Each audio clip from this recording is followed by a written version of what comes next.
Ay, mainit na araw ho sa inyo lahat. Bay, ako ho ang pambansang bartender ho ng Pilipinas. Walang iba kundi si Mr. Lance. Shout out sa lahat ng aking followers, sa lahat ng aking subscribers. Yan. Baka naman ho po pwede, paki-follow nyo naman ako. Napakalito ng followers ni Mr. Lance at paki-share na lang ha. At pag ho nagpa-follow ay nag-share ho kayo sa akin ha.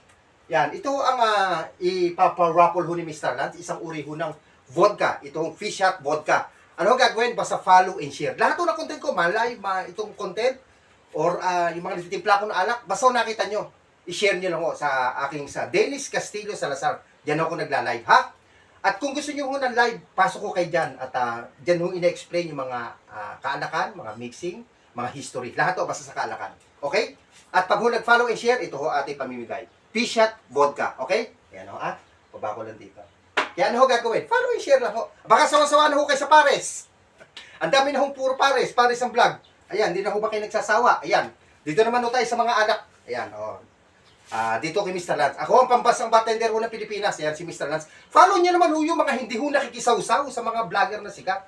O yung mga kung saan-saan ho dyan. Ano ho, kagaya ho ni Mr. Lance. Hindi ho tayo nakikisaw-saw. Hindi ho tayo nakikisaw-saw dyan sa mga sikat ho na vlogger para ho sila pagkakitaan at magbibigay kuno para tumaas ang views. Hindi ho. Tayo ho sa sariling sikap. Yan. Sana support naman ho natin yung mga vlogger na kagaya ko. No? Yan. Okay, salamat ho sa inyo. Abay, maraming salamat din ho sa nanood ng aking live, no? Okay, nasa Damanila Peninsula, no? Isipin nyo ho, no? Umorder ho ako ng isang drink, ha? Halos ganito lang ho kalaki. Oo, malaki. Siyempre, yung baso, kita nyo naman. 750 ho ang binayaran ho ni Mr. Lance. Isipin nyo ho. 750 pesos ang binayaran ho ni Mr. Lance. Isang ganito ho. Naku po, grabe ano. Kaya kung gigimik ko, sorry ho, isip po nung si Mr. Lance. Kung talaga kung gigimik ho tayo sa mga malalaking hotel, at 750 po sa drinks, di ba ho? Talagang may kamahalan. Pero okay lang naman ho yan pag paminsan-minsan. Kaya nga sinasabi ko sa inyo, ito, kaya ho si Mr. Lance ay nagtuturo ho ng mga mixing drink ko sa inyo para kung kayo nasa bahay, may mga ingredients kayo. At hindi nyo alam kung paano mag-mix. Ito, nood lang akin ng content. Okay? Dahil sa mga hotel, sa mga bar na sikat, isipin nyo, sa mga 5-star hotel, 750 ho. Isang order na ito, binayaran ko. Okay? Ayan, panoorin nyo sa aking live. Ay, sa aking content handya kay Dennis Castillo Salazar. Okay? Ayan. Salamat po sa mga nanood, ha? Sa Damanila Pen. Okay? Ayan, ganda ho doon. Sarap ng pagkain. Ayan, ano ba pag-uusapan ho natin ngayon? Siyempre, tayo kay Mr. Lance, nandito. Para ho tayo mag-uusap ng, siyempre, mixing, cocktail drink, mixed drink. Okay? Ano ba ang pag-uusapan ho natin? Ano ba gagamitin natin? Isang uri ho ng kabalan. Ito hong kabalan, isang uri ho ng ano to, ha? Ng whiskey. Pinagmamalaki ho ng Taiwan. Oho. Po, ang Taiwan ho ay nakapag-create ho sila ng masarap na whiskey. Ito hong tinatawag na kabalan. Ito, yan. Yan. Ito yung meron hong 14 na variant o klase itong kabalan. Alam niyo itong kabalan ho na to, piso na lang ho, 5,000 isa na ito. Mismo, ito ho mismo, no?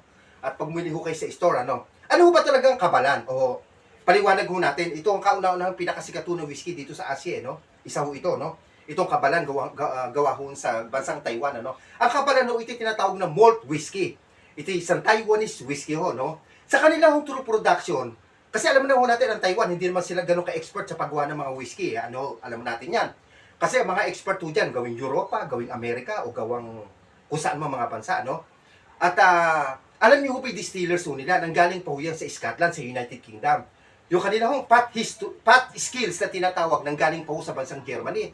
Yung kanila hong mga barrels, wala rin ho sila mga barrels sa sarili nila, galing pa ho yan sa Europe at Amerika, no?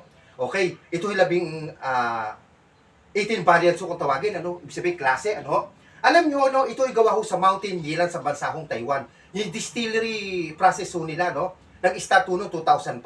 Yung spirits production naman ho nila ay nag-start noong 2006. At yung first bottling nila, after 2 years ho, nag-start ho noong 2008. Yan ho ang kabalan. Napakamahal ho na ito. Sa totoo lang ho. Yan.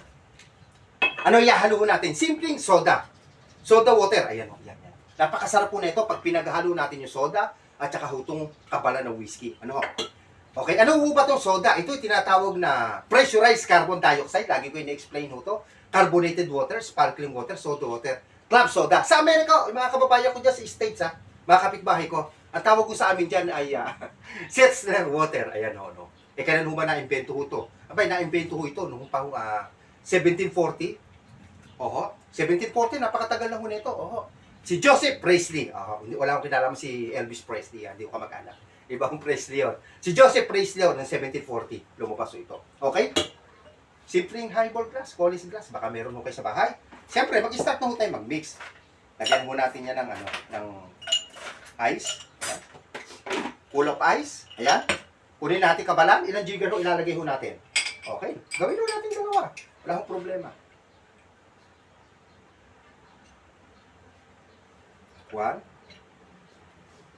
2. Okay, yan. Siyempre, lagyan mo natin ng soda. Oh, napakainit pa mga ka-Mr. Lance. Yan, a quick stir.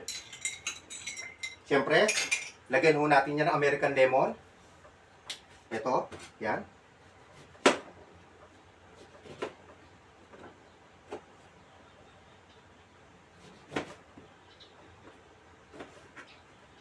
Yan, nag-slice ako ng half moon. Twist lang ho natin. Piga, bagsak. And then, quick stir. Lagyan ho natin ng garnish. Ayaw ho ma-shoot. Ayan. Lagyan ho natin ng straw. Tapos na ating kabalan and soda water. Okay? Ako ang pampansang bartender ho na Pilipinas. Walang iba kundi si Mr. Lance.